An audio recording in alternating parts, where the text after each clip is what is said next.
1522년 스위스의 취리히에서 있었던 사건입니다. 사순절 때에 그때 이제 한 인쇄업자가 친구들과 함께 모여서 만찬을 하는 때에 했는데 그 만찬 자리에서 저가 소시지를 먹는 큰 사건을 저지르게 돼요. 예. 뭐 오늘날 우리 시각으로 봐서는 뭐 소시지를 먹는 게 무슨 큰 문제가 되겠고 사건이 되겠습니까만은 그 당시에는 이 사순절 중에 육식을 하는 것은 아주 큰 죄악이었어요. 한마디로 경건하지 않았다고 생각한 것이요. 그래서 가톨릭 교회에서는 인쇄업자뿐만 아니라 그 자리에 함께 있었던 모든 사람들, 그 만찬 자리에 함께 있었던 모든 사람들을 처벌해야 한다고 그렇게 결정을 내리게 됩니다. 그런데 하필 그 자리에는요, 가톨릭의 그 신부님이 함께 있었어요. 그 자리, 그 만찬 자리에 함께 있었단 말이에요. 그 이름은 즈빙글리인데, 그는 교회의 이런 처벌이 부당하다고 항변을 했죠. 그러면서 성경에도 이 사순절 중에 육식을 해서는 안 된다는 그런 법이 어디 있는가? 그러면서 이제 그들을 처벌해서는 안 된다고 주장을 합니다. 그리고 이 논쟁은 결국 성경의 권위와 그리고 교황의 권위 중에 어느 것이 더 높은가, 더 어느 것이 우선되어야 하는가, 그거에 대한 논쟁으로 이어지게 되죠. 그러니까 신앙의 근본이 어디에 있는가 하는 그런 문제를 가지고 저들이 다투게 되었다는 것입니다. 여러분, 기독교 신앙의 근본이 어디에 있습니까? 신앙의 근본은 바로 복음에 있는 줄 믿으시기 바랍니다. 그리고 그 복음의 목적은 바로 우리를 모든 죄와 사망으로부터 자유케 하기 위한 것입니다. 그래서 주님께서 우리를 위해 십자가에 달려 죽으셨고 핏값으로 우리를 구원하셨으며 우리는 그 진리를 믿음으로 자유함을 얻게 되었다는 것입니다. 그런데 교회가 그저 자기들의 상식, 자기들의 그런 기준, 그런 것에 의해서 새로운 법을 만들고 이미 자유함을 받은 그런 자들을 다시 율법 아래 묶으려 한다면 이것은 분명히 잘못된 일일 것입니다.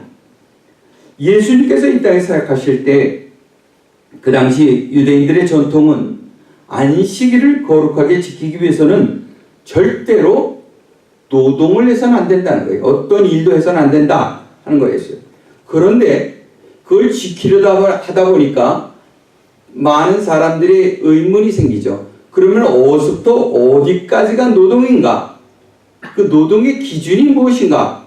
이런 문제를 가지고 랍비에게 많이 물어보게 됩니다.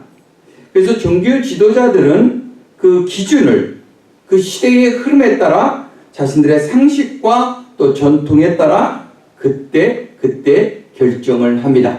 그러니까 법을 정해놓고 그 법이 계속 시대의 흐름에 따라 변했다는 거예요. 그래서 처음에는 이 안식일에 어느 정도 심각하게 그 안식일을 지켜야 되냐면 글씨를 쓰더라도요. 안식일에 글씨를 쓸 일이 있어요. 그러면 글씨를 한 글자 쓰는 건 오케이. 두 글자 쓰면 범죄. 그게 율법이에요. 그러니까 한 글자 이상을 쓰면 절대로 안 된다는 거예요. 그리고 그날 손톱이나 발톱을 깎는 것도 죄악이었어요. 그것도 노동으로 친 거예요, 처음에는. 또 그뿐만 아니에요. 몸에 향수를 뿌리고 나오는 것, 그것도 범죄예요. 그러니까 여러분 중에 범죄를 지은 사람이 많은 것 같아. 그 기준으로 보면 그래요. 몸에 향수를 뿌리는 것도 범죄다. 그리고 사람도요, 생명이 아주 위급해서 지금 죽어가는 자가 아니라면 저를 돕거나 저를 고쳐주는 것도 다 죄악이라고 했어요. 그래서 안식일에 눈먼 자와 또 귀신 들린 자를 고쳐주시던 예수님에게 저들이 뭐라 그랬어요? 왜 당신은 안식일을 지키지 않는가? 그렇게 정죄를 했죠, 예수님을. 그때 주님은 저들에게 이렇게 말씀하셨어요. 만일 안식일에 너의 아들이 우물에 빠졌다면 너는 어떻게 해야겠는가? 그렇게 오히려 물어보셨어요. 이 말을 들은 종교 지도자들은 사실 할 말이 없죠. 그래서 그 성경에 보면 예수님이 그렇게 물어보니까 그들이 부끄러워서 다 도망을 갔고 나머지 사람들이 모두 그로 인해 기뻐했다 했습니다. 여러분, 우리는 모두 안식일을 거룩하게 지켜야 한다는 것을 너무도 잘 알고 있어요. 그러나 주님은 우리가 안식일을 위해 있는 것이 아니라 안식일이 우리를 위해 있는 것이라 말씀하셨죠. 여러분, 여기서 안식일은 곧 율법을 의미하는 거예요. 그러므로 율법은 구원받은 백성들을 괴롭히려고 만들어진 것이 아니라 우리를 향한 하나님의 사랑에서 시작된 것이며 하나님의 사랑으로 온전하게 완성이 되는 줄 믿으시기 바랍니다.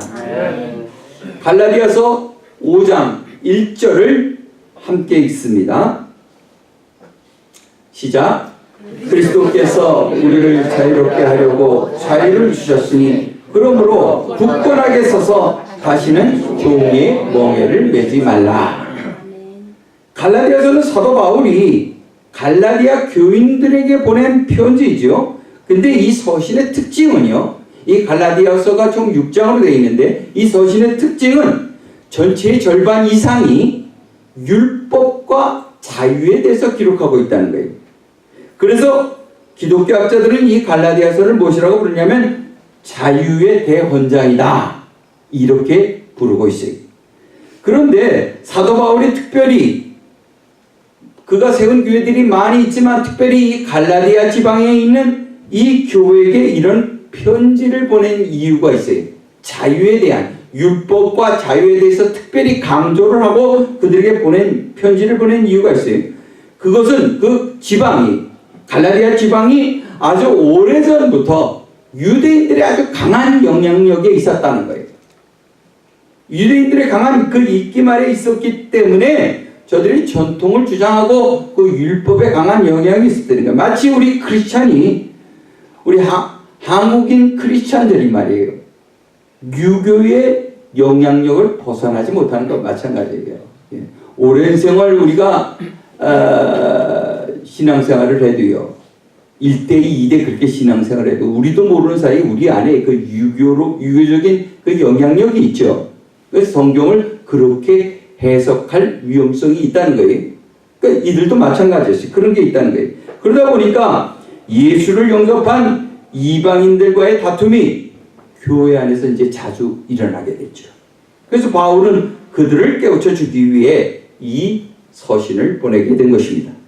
여러분, 율법은 하나님의 사랑에서 시작된 거예요. 그러므로 사랑이 없이는 이 율법을 말할 수도 없으며 율법을 이룰 수도 없는 거예요. 그러니까 우리가 아무리 은혜스러운 예배를 드리고 헌신과 선교를 드린다 할지라도 그 안에 하나님의 사랑이 없다면 아무 소용이 없다는 것입니다. 사랑이 없는 예배, 사랑이 없는 헌신, 그리고 사랑이 없는 선교, 그런 것들은 모두 그저 새로운 율법을 또 만들 뿐이라는 것입니다. 그런데 오늘날에도 많은 사람들이 교회 안에서 새로운 율법의 멍에를 스스로 지려하는 것을 보게 되죠. 다시 말해서 자신이 알고 있는 지식, 자신이 알고 있는 어떤 전통만을 고집하면서 자신과 다르면 그걸 질책하고 정죄한단 말이에요. 불과 몇십 년 전 이야기예요. 한국 교회가 미국 교회로부터 이제 구제품을 우리가 아주 어려웠던 시절에 구제품을 전달받게 됐는데 하필이면 그날이 주일이었어요. 그래서 한 목사님은 구제하는 일이 중요하므로 주일이지만 배를 운행하여 가서 그것을 받아오는 것이 좋겠습니다, 이렇게 주장을 했죠. 또 목사님은 그건 안 됩니다. 주일이 안식일인데 어떻게 배를 짓는 그런 노동을 시킵니까? 절대로 배를 운행할 수 없습니다, 이렇게 얘기를 했어요. 그래서 누가 이겼을까요? 반대했던 목사님이 이겼어요. 반대했던 목사님이 이겨서 구제품을 이 가난한 사람들에게 하나도 나눠주지 못했어요. 그런데 말이에요, 이 목사님이 나중에, 그 반대했던 목사님이 나중에 돌아가실 때야 이런 유언을 했다고 그래요. 나의 반대로 배를 운행하지 못해서 가난한 사람들에게 구제품을 나눠준 것을 생각하면 내가 참으로 하나님 앞에 크게 회개를 합니다. 그러고 돌아가셨다는 거예요. 그러니까 하나님의 이름으로 저가 반대를 했지만 되돌아보니 너무도 미련한 일을 저질렀다 하고 고백한 거지요. 오늘날에도요, 많은 교회들이 성경에도 없는 규제, 그 원칙들을 만들어서 얼마나 많은 다툼의 원인들을 제공하고 있는지 몰라요. 그러나 그 순간 우리들은 그저 율법주의자가 되고 마는 겁니다. 그러므로 우리가 진정한 크리스찬이라면 서로의 다름을 인정하고 서로의 다름을 용납해야 할 줄로 믿습니다. 물론 신앙과 도덕의 방종을 용납하라는 것은 아니에요. 오늘날 TV를 보면 예배를 드리는 채널이 많이 있어요. 그러나 이 예배는요, 이 TV에 나오는 예배는 그것은 원래 이 교회에 나올 수 없는 중증 환자들, 도저히 병원에 나올 수 없는 그런 교회에 나올 수 없는 중증 환자들, 또 그리고 선교사들을 위해서 이 예배 방송이 시작된 거예요. 멀쩡한 사람들, 게으른 사람들을 위해서 준비한 그런 예배가 아니라는 말이에요. 그런데 이렇게 선의로 시작된 예배가 오늘날 미국의 수많은 교회들을 무너뜨리는 중요한 한 원인이 되었어요. 그러니까 하나님은 무소부재하다, 교회도 계시고 집에도 계시다, 또 그런 말씀과 집에서 드리는 그 편안함이 있잖아요. 그런 편안함이 사람들을 점점 많이 집에 묶어 놓았다는 거예요. 그러나 여러분, 앉으면 눕고 싶고요, 누우면 자고 싶고, 계속 자면 어디 가요? 계속 자면 공동묘지 가는 거예요. 예, 그게 평범한 진리죠. 그러니까 잘못된 자유는 우리의 신앙을 무너뜨리는 결정적인 원인이 된다는 겁니다. 여러분, 우리가 성령에 의해서 거듭난 자라면 다시는 율법의 몽해를 지어서는 안 될 줄로 믿습니다. 그러면 오늘날 우리 크리스찬들이 참된 자유자로 살기 위해서는 어떻게 해야 하는 것일까요? 주님이 이렇게 말씀하셨어요. 너희가 진리를 알지니 진리가 너희를 자유케 하리라. 그러니까 우리의 수고와 어떤 노력이 아니라 진리 자체가 우리를 자유케 만들어준다는 거예요. 그러면 진리가 무엇입니까? 주님은 이렇게 말씀하셨죠. 내가 곧 길이요 진리요 생명이라 말씀하셨어요. 그러니까 예수님은 곧 하나님이시기 때문에 영원히 변치 않으시고 거짓이 없으시며 그 무엇에 의해서도 파괴되거나 무너질 수 없는 진리라는 말입니다. 그러므로 예수님을 만난 사람은 곧 진리를 만난 사람이에요. 그리고 예수님과 함께하는 사람은 진리와 함께하는 자인 줄로 믿으시기 바랍니다. 그러면 우리가 어떻게 해야 주님과 항상 함께 할 수 있는 것일까요? 여러분, 함께 한다는 것은 무엇입니까? 동거한다는 거예요. 동거한다. 다시 말해서 주님께서 내 삶에 온전히 거하신다는 거죠. 이것은 필요에 의해서 잠시 만났다 헤어지는 그런 뜻이 맞는 친구와는 다른 이야기예요. 다시 말해서 주일에 잠시 교회 나와 예배 참석하고 성경 공부한다 해서 주님과 동행한다, 동거한다 말할 수 없다는 것입니다. 여러분, 주님과 동거한다는 것은 마치 부부가 결혼하여 함께 사는 것과 같은 거예요. 그러니까 함께 먹고 마시고 잠도 같이 자고 방도 같이 써야 한단 말이에요. 그래서 전에는 내가 내 마음대로 살았다 할지라도 이제는 모든 것을 다 그분하고 의논하고 결정해야 되는 거예요. 부부가 그래야 하듯이 말이죠. 옷을 하나 사더라도 말이에요. 어디를 가더라도 상대의 의견을 다 들어보고 결정한다는 거예요. 이게 동거지요. 그런데 만약 우리가 동거한다면서 여전히 자기의 습관, 또 그리고 자기 생각, 자기의 편리만을 주장한다면 그 삶이 어떻게 되겠어요? 우리 모두가 주님의 거룩한 신부가 되어서 나의 뜻보다 주님의 뜻을 더 이해하고 순종하여 그 안에서 참된 기쁨과 자유를 누리는 저와 여러분이 되시기를 간절히 원합니다. 아멘. 또 우리가 주님과 함께 한다는 것, 주님과 함께 동거한다는 것은 하나님의 자녀가 되는 것을 말하기도 하죠. 근데 문제는 우리가 죄의 종이라는 거예요. 죄의 종이 하나님의 자녀가 되어야 된다. 참 어려운 일이에요. 우리가 복음을 전할 때 우리는 죄인입니다 라고 말을 하면 뭐라 그래요? 많은 사람들이 무슨 소린가? 나는 죄를 지은 적이 없는데 그게 무슨 말인가? 왜 나를 죄인이라고 하는가? 이렇게 반문을 해요. 물론 우리는 겉으로 드러나는 어떤 죄를 지은 적이 없을지 몰라요. 도적질도 하지 않았고 또 간음도 하지 않았고 거짓말을 하지 않았을지도 모릅니다. 그러나 주님이 말씀하시는 것은 내면의 죄예요. 내면의 죄. 내 안에 있는 죄. 너의 생각으로 네가 남의 것을 혹시 탐내지 않았는가? 너의 눈으로 질투하지 않았는가? 또 내 마음으로 미워하고 살인하지 않았는가? 그걸 묻고 계신 거예요. 요즘 전 세계적으로 미투 운동이 아주 활발해지고 있어요. 그러자 이 미투 운동이 활발해지니까 수많은 남자들이 얼마나 겸손해졌는지 몰라요. 참으로 감사한 일이에요. 물론 남자들이 모든 그런 죄를 저지르는 건 아니에요. 그러나 적어도 자신의 마음을 깊이 들여다볼 때 이로부터 자유할 자가 없다는 거예요. 그래서 요한복음에 보면 주님은 그런 사람을 무엇이라고 하십니까? 진실로 진실로 너에게 이르노니 죄를 범하는 자마다, 그러니까 마음의 죄를 범하는 자마다 죄의 종이니라 말씀하시네요.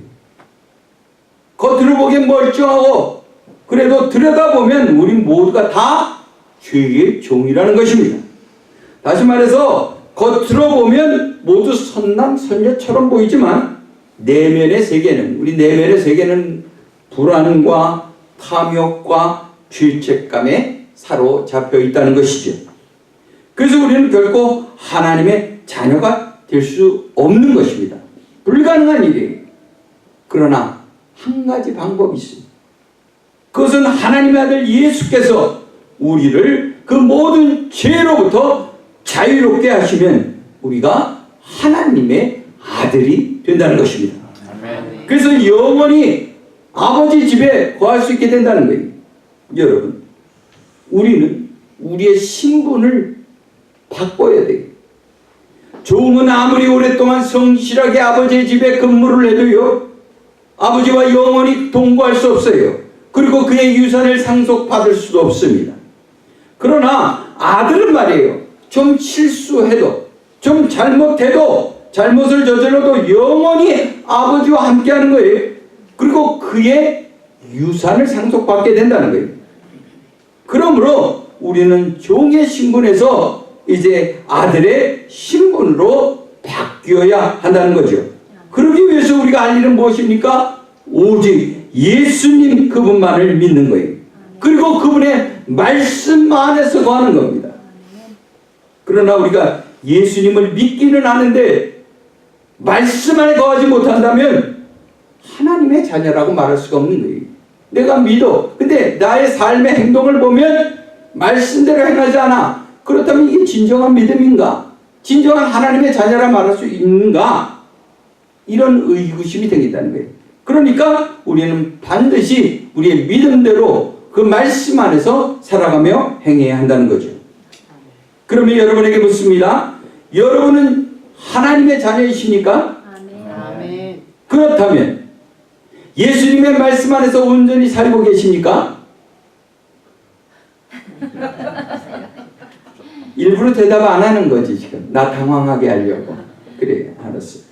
하나님의 자녀에 대한 대답과 말씀대로 살고 있는가의 대답이 목사로부터 시작해서 모든 사람들이 자유로운 사람인 거예요. 다. 그렇게 자유롭게 큰 소리로 대답할 사람이 없는 거예요. 여러분, 진정 우리가 예수님과 동행하는 자라면 주님의 말씀이 나의 생각이 되어야 되고요. 주님의 말씀이 나의 말이 되어야 되고 그 말씀이 지시하는 대로 우리가 살아가야 할 것입니다.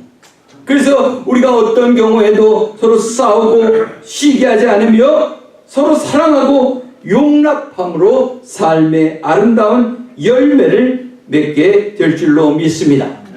사랑하는 성도 여러분, 주님은 우리에게 말씀하십니다. 다시는 종의 멍에를 매지 말라. 왜냐하면 너희는 이미 그리스도의 신부요 하나님의 자녀이기 때문에 다시는 죄의 자녀로 그리고 죄의 종으로 살아서는 안 된다는 것입니다. 여러분, 주님은 우리의 신분을 이렇게 바꿔주기 위해서 그 험한 십자가의 고통을 감당하셨고요, 죽기까지 하셨어요. 그래서 우리를 참된 자유자로 만들어 주신 거예요. 그런데 이제 와서 우리가 다시 종의 멍에를 매려 한다면 우리 아버지 마음이 얼마나 아프시겠어요.